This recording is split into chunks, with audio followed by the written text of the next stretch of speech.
Zap Crypto, c'est tous les jours, toute l'actu crypto au même endroit. Bienvenue chez vous les zappeurs et zappeuses. Bonjour la cryptosphère, comment allez-vous bien? Bon, moi je vais pas vous mentir, je suis un peu déphasée. J'ai dormi 2 heures hier de 8h à 10h, ensuite j'ai enchaîné avec 2 services et là je viens de faire une ligne droite pour enregistrer le zap d'aujourd'hui. Il est exactement 3h43 au moment où j'enregistre et autant vous dire que mes petits yeux me tirent bien comme il faut. Mais bon, comme on dit, quand on aime, on ne compte pas et quand je vois les beaux cadeaux que je reçois, je ne peux pas m'empêcher de faire davantage d'efforts. Regardez-moi ce petit trésor. Il est là, on dirait qu'il flotte littéralement dans l'air. Et vous vous demandez sûrement, mais à quoi sert ce petit astronaute? Eh ben, regardez ça. Tadam! Et que la lumière fut. Il est juste magnifique. Je dois ces 2 petits bijoux à Kimouline. Je te remercie encore infiniment. Dorénavant, ce sont mes 2 petits copilotes qui me surveillent nuit et jour. Et déjà que j'ai une furieuse envie d'aller dans l'espace, ces 2-là me le rappellent encore plus. Donc surtout, ne soyez pas étonnés si un jour j'enregistre les Zap Crypto de mars. Au moins, j'ai prévenu. Allez, on passe à notre Fear & Greed Index côté crypto qui se trouve toujours dans la grid à 59. Du côté des marchés US, nous sommes également toujours dans la zone de peur à 36. Avant de vous laisser au zap, j'ai tout de même une dernière petite faveur à vous faire. Et oui, j'ai besoin de vous.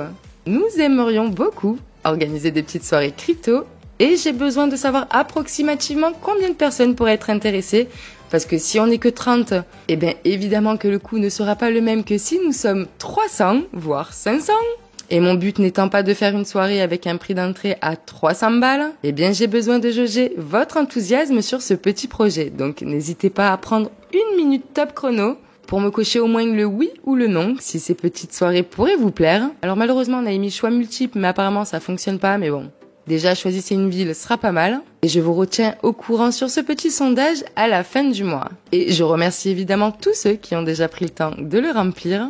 Et autant vous dire que j'ai déjà hâte de mettre tout ça sur pied. Allez, vous pouvez enfin vous installer confortablement. Votre zap va commencer.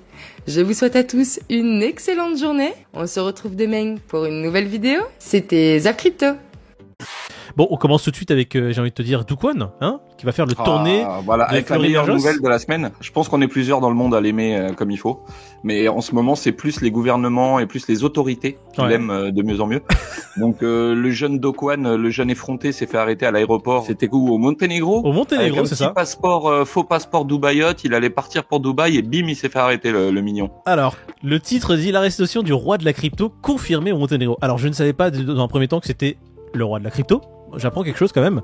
C'est le roi des escrocs peut-être, mais le roi de la crypto. Il y avait la Crypto Queen, ça serait le Crypto King. Ça serait le couple idéal. Crypto Queen, Crypto King. Il faudrait peut-être prévenir Dukwon que la Crypto Queen est devenue un homme.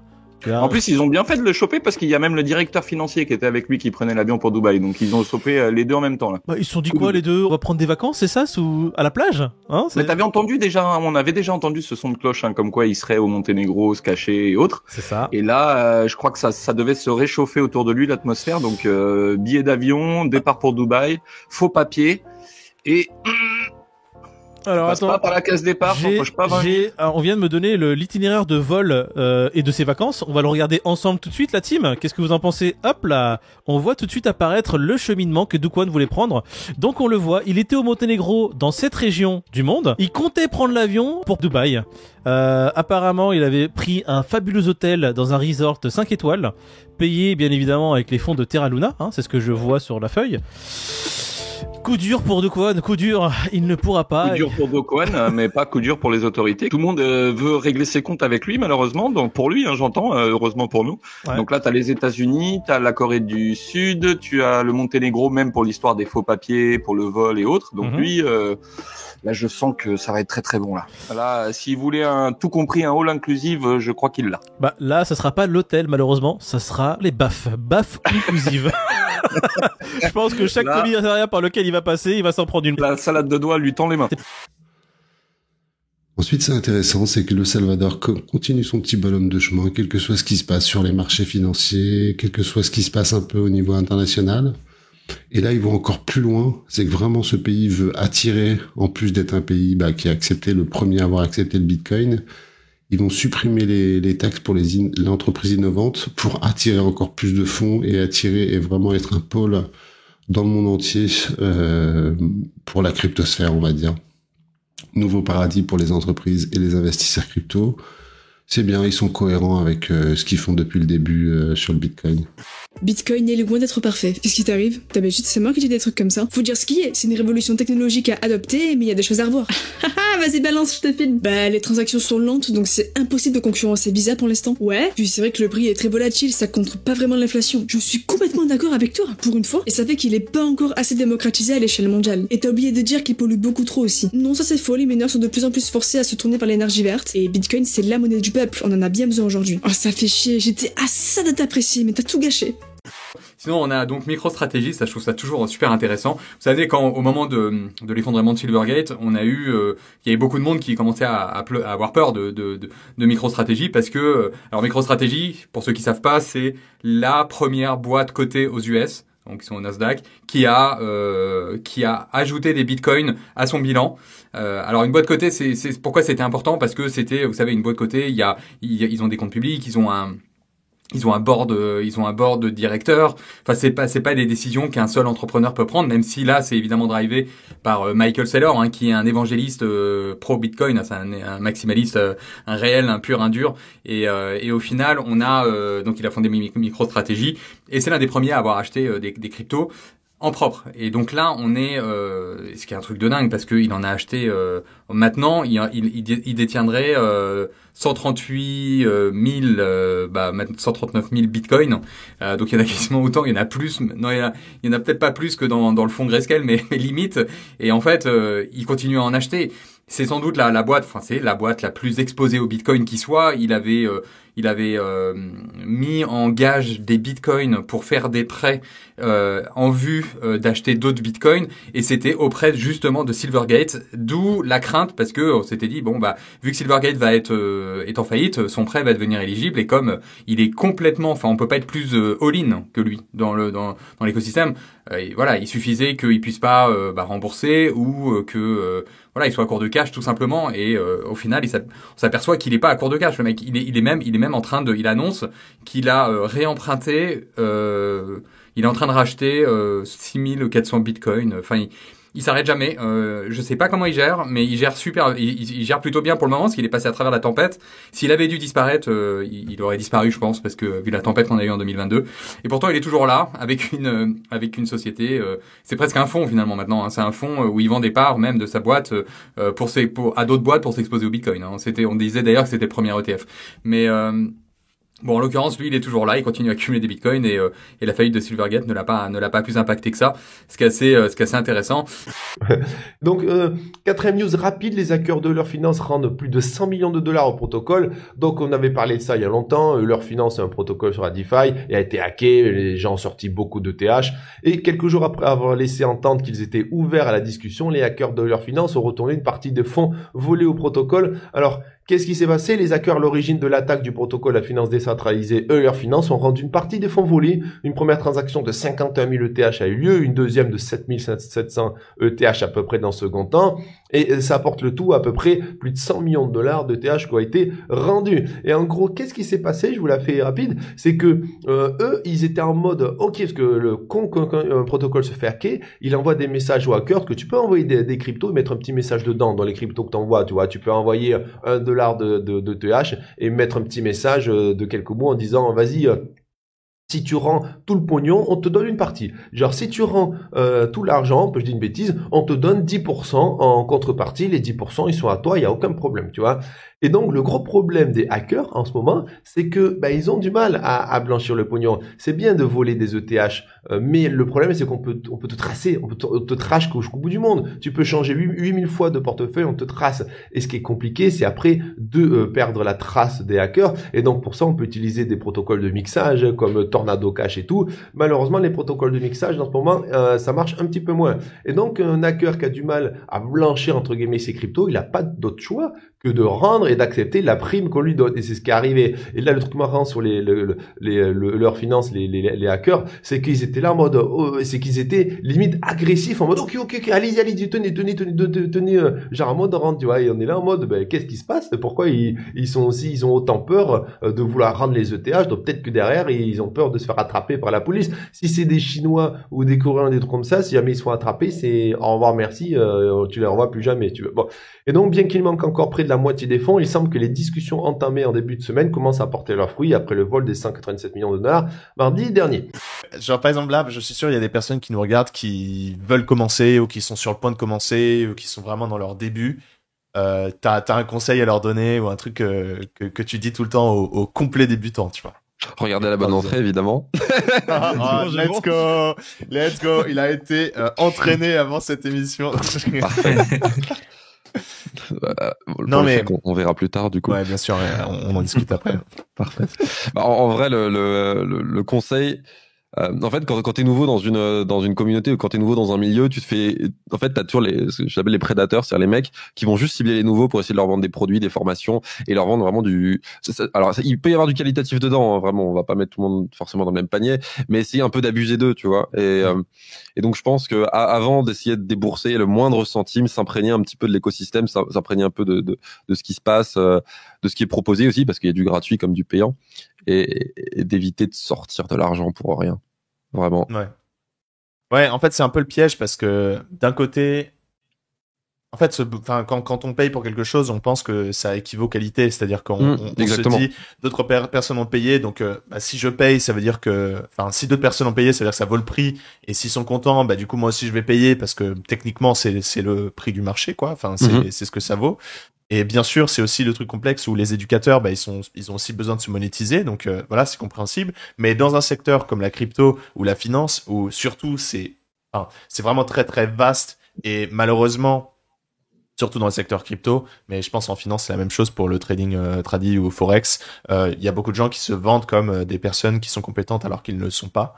Et je pense que surtout que pour un débutant, il y a tellement de mots et de termes techniques que en fait tu peux pas faire la différence. Tu comprends pas, tu vois pas qui est bon et qui est mauvais.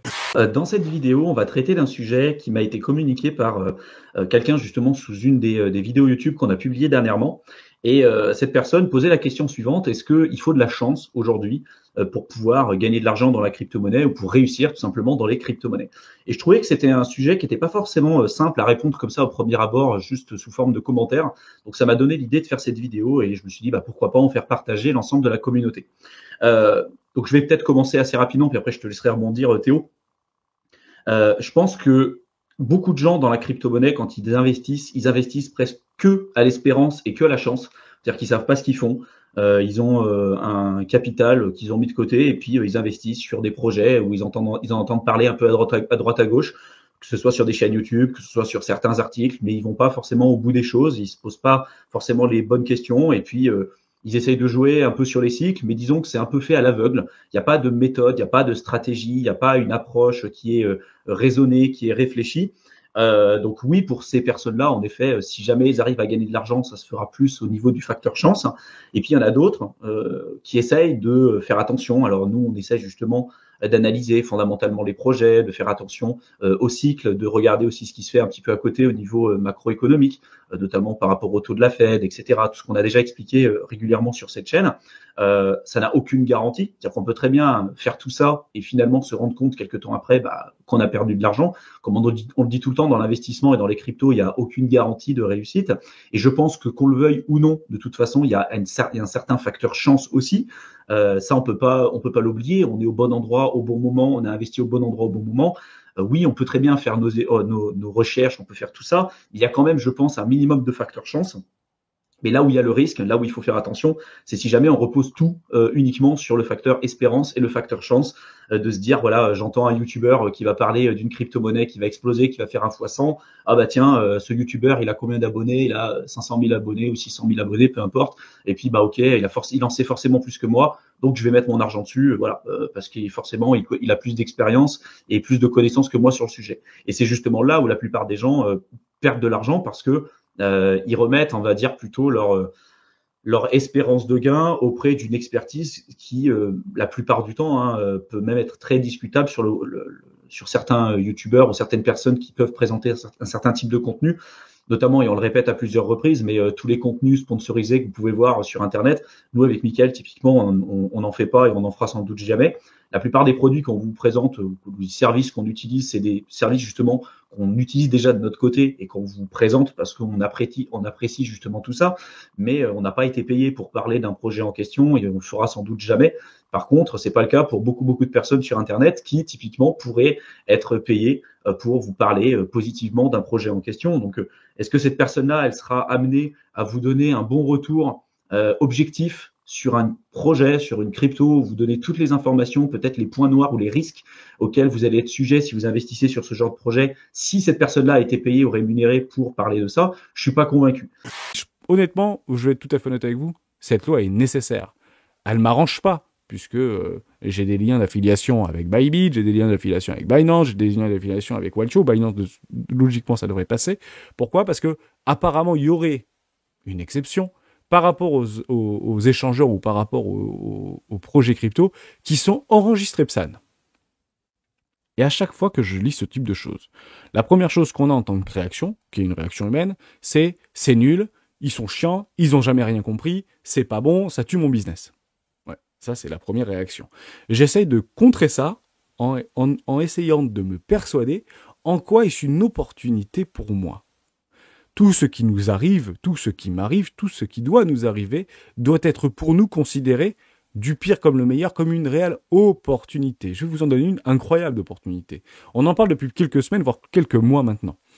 On est bien d'accord que tous les échangeurs ou tous les projets crypto qui sont PSAN ou enregistrés PSAN, c'est écrit noir sur blanc, il n'y a pas de problème avec ça, pourront continuer à être abordés sur les réseaux sociaux, sur Twitter, sur Instagram et sur Facebook et également sur YouTube. Actuellement, c'est 4% en France, apparemment, des échangeurs et des projets crypto qui sont actuellement et qui ont obtenu un enregistrement PSAN. Bybit ne l'a pas, par exemple. Binance l'a eu.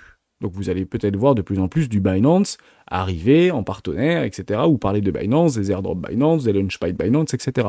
Vous avez Bitpanda également, qui est enregistré PSAN et qui tous d'ailleurs tentent d'avoir l'agrément PSAN. Mais vous avez aussi Swissborg, qui est également enregistré en tant que PSAN. Partez du principe que ces échangeurs-là, s'il y a des lois en France qui passent, généralement France-Allemagne, ça rayonne un petit peu partout en Europe. Swissborg, son objectif, c'est de devenir un géant européen. Honnêtement, il part plutôt pas trop mal. Donc il va encore concentrer, et c'est comme ça que ça doit être considéré comme une opportunité, c'est que Swissborg va concentrer les regards par rapport à son applicatif. Pourquoi? Parce qu'il est PSAN. Tout simplement. Donc au lieu de parler de Bitget, au lieu de parler de Bybit, au lieu de parler d'OKEx, au lieu de parler de Bittrex, au lieu de parler de... Vous avez compris un peu l'histoire? Peut-être qu'on va de plus en plus parler de Swissborg, on va peut-être de plus en plus parler de Binance, on va peut-être parler de plus en plus de Bitpanda et de plus en plus d'échangeurs ou éventuellement de crypto-bourses, si vous voulez, qui sont plutôt PSAN. Tout simplement. Parce que tout le reste, on ne pourra plus le faire. C'est super important. Tout simplement.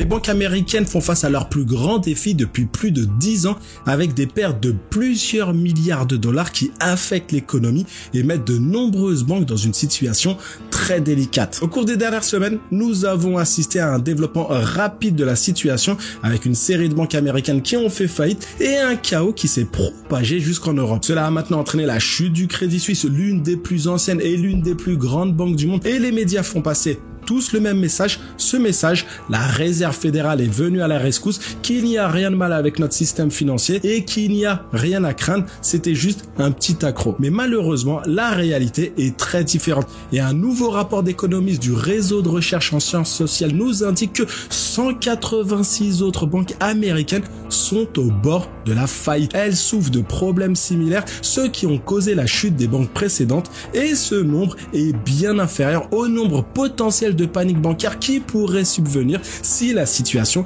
devait empirer. Imaginez si vous contrôliez la réserve d'argent mondiale et que vous aviez la possibilité d'imprimer autant de billets que vous le voulez. Qu'est-ce que vous feriez de ce super pouvoir? On peut imaginer que vous en imprimeriez de grandes quantités afin de pouvoir acheter au reste du monde toutes les choses que vous désirez. Une situation fort enviable, n'est-ce pas? Mais que se passe-t-il si un jour vous avez imprimé trop de billets et que le reste du monde décide de ne plus les accepter? Cette histoire, c'est un peu celle des États-Unis depuis 1945. Sortis les grands vainqueurs de la Seconde Guerre mondiale, les USA ont réussi à imposer le dollar comme le nouvel étalon de référence pour les échanges dans le monde entier, forçant indirectement la plupart des pays à détenir et à échanger des dollars. Ce que Valéry Giscard d'Estaing appelait dans les années 1960 un privilège exorbitant, c'est celui de pouvoir émettre la monnaie de réserve mondiale. Les États-Unis ont pu dépenser à leur guise de la monnaie fraîchement créée pour importer des biens et des services de l'étranger, pendant que les autres nations devaient, elles, fournir des biens ou des services pour obtenir cette même monnaie. Et pour s'assurer de conserver le plus longtemps possible ce privilège exorbitant, les USA ont bâti un véritable empire protégé principalement par leur puissance militaire. Mais comme nous allons le voir, ce status quo est devenu de plus en plus fragile au fil des années. Cette fragilisation s'est grandement accélérée l'année dernière et le 21 mars, c'est un véritable coup de tonnerre. La Russie annonce sa prise de position en faveur du yuan, la monnaie chinoise, pour ses échanges commerciaux avec l'Asie, l'Afrique et l'Amérique latine. La dédollarisation du monde vient de s'accélérer de façon dramatique. De nouvelles alliances sont en train de se créer, l'utilisation du dollar pour les échanges est amenée à diminuer, et donc la nécessité pour les autres pays de détenir des dollars en réserve est en train de disparaître. Mais que va-t-il advenir du dollar? Quelles vont être les conséquences de son inexorable déclin? Et surtout, ce déclin ne fait-il pas planer un danger de catastrophe systémique pour les États-Unis? Je vous ai dit une bonne nouvelle nous venant de Chine, regardez, ça nous vient de Bloomberg qui a l'information comme quoi en fait il y a de plus en plus de banques chinoises qui se mettent à accepter les sociétés qui font des crypto-monnaies, enfin qui gèrent des crypto-monnaies et qui vont même chercher ces sociétés pour que ça devienne leurs clients. Regardez, ça nous vient en fait de Hong Kong. Il faut savoir que en Chine c'est toujours interdit, on va dire le trading de crypto-monnaies, hein, plein de choses liées aux crypto-monnaies sont interdites, mais Hong Kong, qui est une région spéciale en Chine, qui est une ville spéciale qui a un statut particulier, a annoncé depuis quelques semaines, quelques mois qu'ils étaient plutôt pour les crypto-monnaies, qu'ils étaient un peu plus ouverts aux crypto-monnaies, pour Hong Kong uniquement. Et là, en fait, on a des banques chinoises qui sont basées à Hong Kong, des banques en plus de très grosses banques comme Bank of China, Shanghai Pudong, Bank of Communication, qui sont des banques, en fait, qui soient des banques étatiques ou dans lesquelles l'État a un gros pourcentage des actions. Et ben, ces banques-là se mettent à rechercher des sociétés crypto-monnaies. Ils auraient même l'aval du gouvernement chinois sur le sujet. Et ça pourrait montrer, en fait, que la Chine commence à se réintéresser aux cryptos. Peut-être ils sont en train de tester le terrain avec Hong Kong, voir ce qui est possible de faire, et le meilleur scénario ce serait vraiment que la Chine se réouvre aux crypto-monnaies, que les utilisateurs chinois puissent de nouveau acheter, vendre, trader des crypto-monnaies, miner même des crypto-monnaies. On se rappelle que lors de l'interdiction, il y a eu l'interdiction du minage aussi, et du coup il y a eu plein de mineurs qui ont quitté la Chine d'un coup. Ça a fait chuter la quantité de mineurs sur le Bitcoin. Depuis ils ont migré, c'est bon, ça a été rattrapé, mais ça montre qu'il y a vraiment une panique en Chine, et que si jamais ça redevient autorisé, je pense qu'on peut s'attendre à une envolée potentiellement du cours on va dire temporaire, et aussi plein de business qui devraient revenir en Chine, et un développement de l'écosystème chinois qui serait une bonne chose quand même pour plus d'équilibre. Là on a vu beaucoup de minage qui a basculé aux États-Unis. Je pense que c'est bien que le minage du Bitcoin, je prends l'exemple du Bitcoin, soit réparti de manière globale et ne soit pas trop dépendant des États-Unis ni trop dépendant de la Chine. Faut qu'il y ait vraiment plusieurs axes de minage, de développement des cryptos. Ouh, mais attention, la contagion n'est pas terminée. C'est un peu comme à l'époque du Covid, quand on pensait que c'était juste une grippe, et puis que finalement les chauves-souris en potage, c'était pas si mauvais que ça. Eh bien, là, c'est un peu pareil pour les banques. Au moment où on pense que ça va se terminer, bah non, ça se termine pas.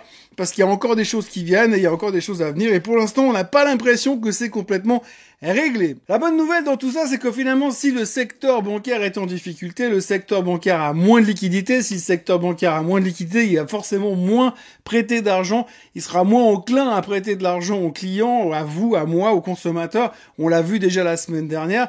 Donc du coup, logiquement, ça devrait calmer l'inflation. Et tout le monde est en train déjà de pricer le fait que dans le pire des cas, du pire des cas, Monsieur Powell pourrait monter les taux de 0,25% encore une dernière fois. Et si donc c'est terminé la hausse des taux, ce qui veut dire que pour l'instant, on peut commencer à envisager qu'on va rester sur un plateau. En tous les cas, on n'ira pas plus haut. Mais par contre, du coup, forcément, à un moment donné, il va y avoir des taux qui vont baisser. Mais avant que les taux baissent, il va peut-être falloir que l'économie commence à se rééquilibrer. Ce qui veut dire, comme je l'ai dit, on consomme moins. Si on consomme moins, les sociétés vont avoir des résultats qui ralentissent. Et donc finalement, le GDP sera moins important que d'habitude, voire négatif. Résultat, boum, on sera en récession. Alors pour l'instant, ce qui est assez bizarre, c'est que d'habitude, quand on parle de récession dans les marchés financiers, tout le monde est en train de se barrer en courant pour être les premiers à la porte de sortie. Eh bien, cette fois, pas du tout. Le mot récession est presque une bonne nouvelle, puisque finalement, il fait effacer le spectre de l'inflation, puisque du coup, tout le monde s'attend à voir les prochains chiffres de l'inflation complètement sous perfusion. D'ailleurs, on attend jeudi les chiffres du PCE. Alors, le PCE, il y a 2 semaines en arrière, ça aurait été un gros stress, parce que c'est quand même le chiffre relié à l'inflation qui intéresse le plus la Fed. Mais là, dans ces situations-là, on s'en fout complètement. De toute façon, forcément, le PCE, il doit être dans le coma. Donc c'est pas un problème, ça va dans la bonne direction. Donc aujourd'hui, on a pris ce choix de se dire, eh bien, finalement, on préfère la récession à l'inflation. Enfin, jusqu'à que l'on puisse vraiment se rendre compte quel est l'impact réel d'une récession, parce que pour l'instant, on a apprécié une gentille récession. N'oublions pas que si ça devenait une méchante récession, ça c'est une autre histoire. Mais tout ce que l'on sait aujourd'hui, c'est que si on a une récession qui se pointe dans les semaines ou dans les mois qui viennent, eh bien, forcément, qu'est-ce qu'on va faire? On va baisser les taux. Et si on baisse les taux, eh bien, c'est bon pour les marchés. C'est grosso modo tout ce qu'on regarde pour l'instant, et c'est comme ça qu'on est en train d'interpréter les choses pour le moment. Le dollar index, dans toutes ses considérations, est neutre. En hebdomadaire, vous voyez que voilà, ça c'est la mèche du FOMC. Il est revenu tester ici sa Kijun mensuel. Alors il avait testé 3 fois en janvier, c'est la semaine du 16, 23 et 30 janvier. Donc ces 3 semaines-là, on a testé cette Kijun mensuelle pour finalement s'en dégager, remonter chercher le haut du nuage. Et là, à nouveau, on est revenu chercher cette Kijun mensuelle. Donc ce qu'on pourrait voir de positif dans cette configuration, à condition qu'on reste ici en altitude, c'est que on aurait fait un point bas plus haut et donc on aurait déjà testé à nouveau cette Kijun mensuelle, donc on devrait pouvoir repartir. Donc quand on regarde d'un point de vue technique, on va dire bon, là la Kingspan elle peut monter, elle peut baisser, elle a le même support ici, donc on comprend bien que le niveau des 102, 158 est important. On a ici en résistance la Tenkan à 103,36, donc il faut casser cette Tenkan pour donner de l'impulsion haussière, mais on va rencontrer le nuage hebdomadaire ici à 104,05. Donc voilà, il n'y a pas beaucoup de possibilités à la hausse, et à la baisse c'est compliqué s'il n'y a pas une volonté baissière de long terme sur le dollar, puisqu'on a cette Kijun mensuelle. Donc il est coincé entre ces deux niveaux, c'est les deux niveaux notables qu'il va falloir regarder toute la semaine et les semaines à venir en fonction de ce qui va se passer. Et quand on regarde en journalier, moi, ce qui m'intéresse, c'est ça, c'est-à-dire que le premier travail de la Kijun mensuelle, on le voit bien ici, ça a vraiment été travaillé de nombreux jours, donc c'est 3 semaines, on l'a vu, donc ça représente 3 x 5, 15 jours ici. On est descendu très bas, mais on n'a pas atteint le bas du nuage, on a fait une pénétrante et on est reparti. Et depuis, donc, on est monté, on redescend ici, donc court terme, on a redonné un signal baissier puisqu'on a recassé la Kijun ici, mais voilà, notre Kijun mensuel a tenu. Et là, pour le moment, on n'a que 2 tests. Alors, on peut aussi rentrer dans cette espèce de configuration, c'est-à-dire rester entre la Tenkan hebdomadaire ici et la Kijun mensuelle en support, et puis yoyoter ici, un petit peu comme ça, pour retester à nouveau cette Kijun mensuelle. Bon, en général, ça se produit pas vraiment comme ça. C'est-à-dire quand il y a déjà eu un long test sur un niveau, si un deuxième test doit se refaire, il est plus court. Donc en principe, je dis bien en principe parce que c'est pas moi qui fais le marché, en principe, elle devrait tenir. On a eu c'est venu ici, on a fait un point bas plus bas, on a notre marteau, on repart à la hausse. Et ce qui est intéressant, c'est quand on regarde à court terme, on a ici un passage faible. Donc techniquement parlant, ça pourrait passer. Alors ça, ce trait orange, c'est ma Tenkan hebdomadaire. Et vous voyez que juste au-dessus, vous avez la Tenkan journalière. Je vous ai dit, si on casse la Tenkan hebdomadaire, on aura le nuage en résistance. Et vous voyez, vous avez aussi la Kijun journalière en résistance.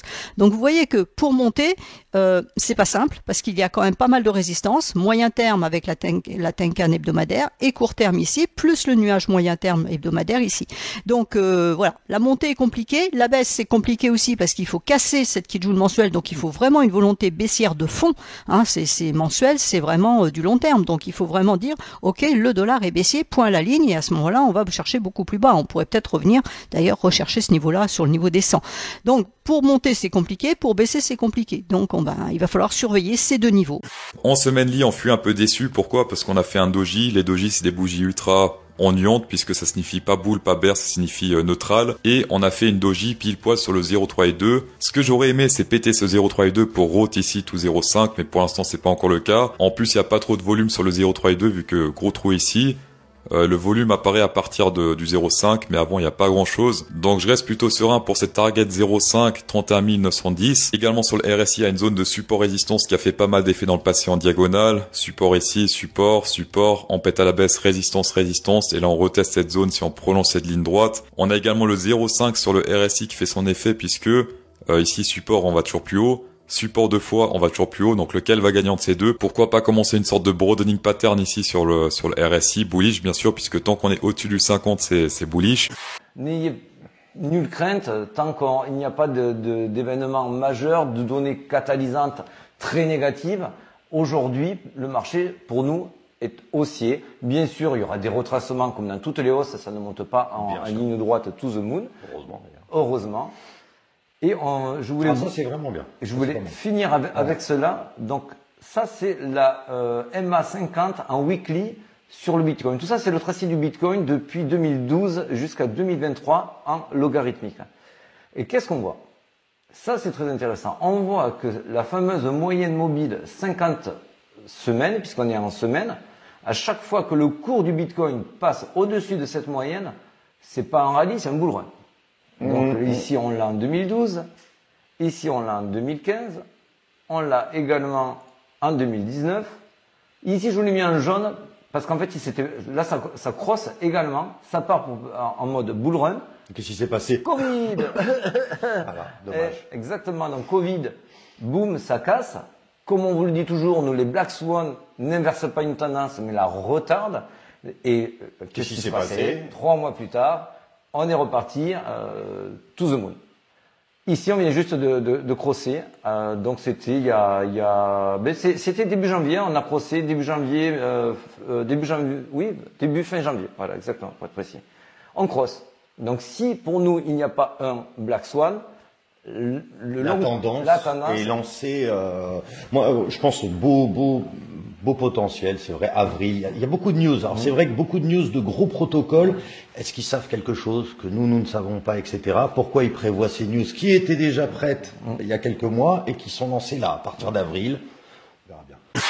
On va regarder rapidement si en monthly, parce que on se rapproche d'une clôture mensuelle qui est en train de se faire, dans laquelle nous avons une très belle bougie qui est en cours de clôture. On a eu une très belle bougie ici dans le mois de janvier, on a une bougie de consolidation sur février, ce qui est plutôt classique en termes de février, et mars on se retrouve dans une très belle bougie d'impulsion dans laquelle la semaine qui va se dérouler va avoir un impact assez fort pour plusieurs raisons, dans lequel nous avons quelques nouvelles fondamentales qui vont arriver jeudi et vendredi.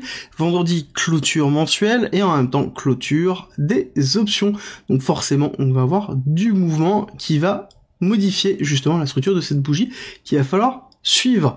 On se trouve au niveau d'Ichimoku dans quelque chose qui est aussi intéressant, où on est en train de se retrouver dans une pattern que l'on connaît plutôt bien, en tout cas historiquement, dans lequel on a bien ici une rupture du Kumo qui est en train de se faire, et on est en train tout simplement de se rapprocher du Kumo au fur et à mesure. Et si on regarde historiquement ce qui s'est passé et qu'on remonte un petit peu dans le passé, c'est exactement ce qui s'est déjà fait ici avec une rupture du Kumo, où on a accompagné ici le Kumo avant de faire une rupture haussière. Et si on regarde encore un petit peu plus dans le passé, c'est exactement ce qui s'est passé. On voit bien qu'on a la rupture ici, on accompagne et on casse par la hausse. Et c'est exactement ce que l'on est en train de faire. Ça sous-entend qu'on ira travailler, ou qu'on est en train de travailler une zone de résistance, certainement la zone des 30 000 pendant un certain temps, avant potentiellement de faire soit un plus bas et un retest et repartir. Donc quelque chose qui pourrait se schématiser de cette façon-là. Hop, un retest et repartir avec une rupture, ou tout simplement avoir un retest, quelque chose comme ça qui s'effectue. Les deux sont possibles, les deux on l'a déjà vu, et encore une fois ce n'est pas parce que le passé s'est déroulé de cette façon-là que le futur se déroulera comme ça, mais ça permet d'avoir une bonne compréhension aussi du mouvement du BTC, même si on n'a pas encore assez d'occurrences pour en tirer des statistiques. Et ensuite, voyons voir niveau du coup trimestriel, est-ce qu'on a quelque chose de bien? Regardez, niveau trimestriel, là on est vraiment parfait. Pourquoi on est parfait? Très simple, regardez, on a du coup cette bougie et c'est de bougies qui ont été ravalées complètement. Bon, le top bien évidemment c'est de ravaler cette bougie, mais bon là on est quand même loin. On parle des ici à la clôture, à l'ouverture pardon, des 45 500 $, même ici bon pas loin des 50 000 $, donc on a encore du boulot, mais on a déjà bien avalé ces deux bougies, donc ça prouve que ici les vendeurs sont re-rentrés dans la partie. Par contre il faut continuer dans cette tendance, même si on fait 3 mois flat, c'est pas très grave. Le seul truc à faire c'est de ne pas voir une bougie de retournement arriver, de ravalement, parce que là ça serait vraiment très très compliqué. Et bon, ok, ça nous ramènerait dans le bad range, mais pourquoi ne pas aller plus bas? C'est ça la vraie question. Après, bien évidemment, il y a le mining qui va nous protéger. Pourquoi? Parce qu'on a les coûts de production qui sont dans ces eaux-là, donc on a quand même un gros support qui nous attend. Mais voilà, faites attention. Mais je reste quand même bullish. Là, je suis même pas neutre bullish, je suis bullish en niveau price action, niveau trimestriel, à voir en tout cas vendredi si on arrive à bien clôturer là. Parce que attendez, en une semaine tout peut se passer. On peut très bien aussi revenir sur les 25 000 $, même en dessous. Et là, on va dire que la clôture trimestrielle sera un peu moins jolie à voir. Bon. Si on regarde sur un an, eh bien, tu peux voir que récemment, eh bien, on a eu vraiment là une appréciation quand même assez forte. Et si on regarde depuis toujours, ben, tu peux voir que depuis la fin de l'année de 2022, donc depuis le début de l'année de 2023, eh bien, il y a vraiment quelque chose qui se passe avec le Bitcoin.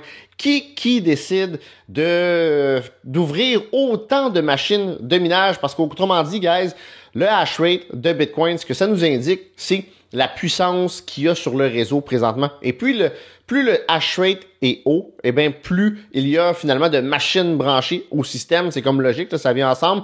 Et ça fait un Bitcoin beaucoup plus sécuritaire parce qu'évidemment, une attaque prendrait encore plus d'énergie. Mais qui décide en ce moment de brancher massivement des machines pour miner du Bitcoin? Pour le plus gros time frame, comme vous le savez, on est sous un gros amas de résistance, c'est un peu comme sur le Bitcoin qui est sous les 28 000 $. L'Ethereum, lui, il a dû faire face à un certain nombre de grosses résistances, c'est-à-dire, alors on va même passer en weekly, on a premièrement une trendline haussière long terme, vous voyez, qui a fait support un certain nombre de fois. Malheureusement, maintenant, on est dessous. On est en train de la travailler depuis plusieurs semaines, mais vous voyez qu'on n'arrive pas vraiment à s'installer au-dessus. Et dernièrement, regardez là, 1, 2, 3, 4, 5, 6 jours, on a fait des mèches, mais on n'arrive pas à reclôturer au-dessus de ces niveaux. On a également la trendline baissière de tout le bear market, que le Bitcoin a déjà cassé depuis un certain temps, depuis le mois de janvier, même si on est venu faire des pullbacks dessus. L'Ethereum et une grosse partie des altcoins n'ont pas encore validé cette cassure de trendline, donc c'est le retournement de tendance. Et pour finir, on avait également une petite trendline, elle a bougé, une petite trendline court terme qui marquait les sommets, 1, 2, 3, 4, 5, et vous voyez que là, on est venu, encore une fois, 1, 2, 3, 4, on n'arrive pas à repasser au-dessus de cette petite trendline. Donc il y avait un très grand nombre de résistances ici.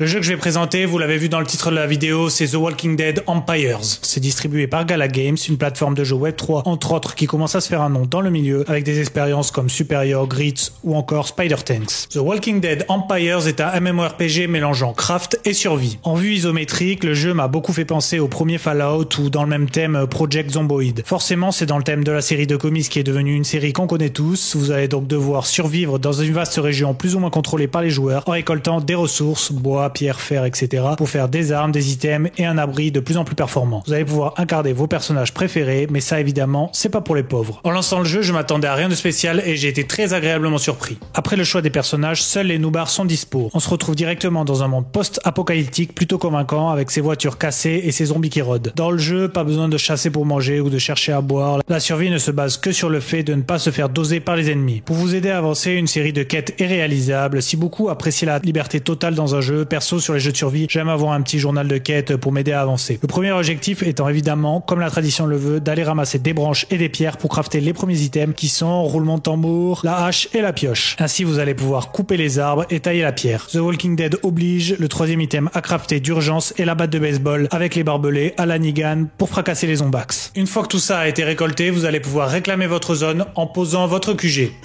Ça y est, on commence à parler d'un move to earn avec des personnages en forme de chat et on a la bête qui arrive. Ouais, non, ces chats-là, tu peux pas les courser, hein, c'est pas la peine. Tu descends ?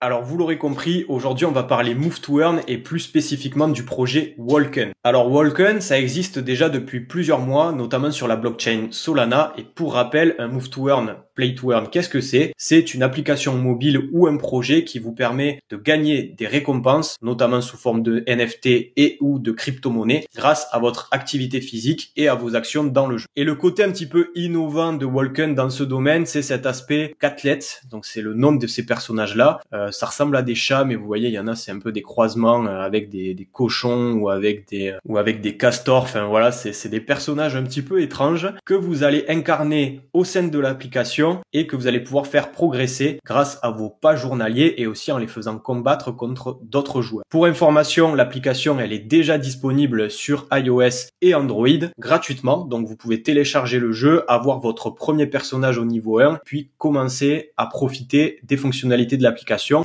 Et on finira la vidéo du jour avec une bonne news cocorico française, puisque on a une petite startup qui s'appelle donc Octo Gaming, qui est une startup spécialisée en fait dans tout ce qui est gaming NFT sur mobile.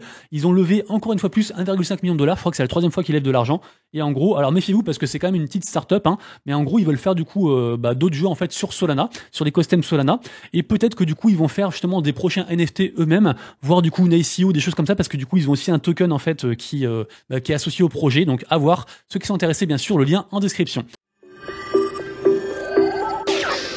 tu n'es pas rassasié, retrouve à gauche le Zap Crypto de la veille et à droite le Zap Crypto de l'année dernière, jour pour jour. Tu as trouvé une ou plusieurs actus intéressantes ? Fais-le moi savoir en commentaire.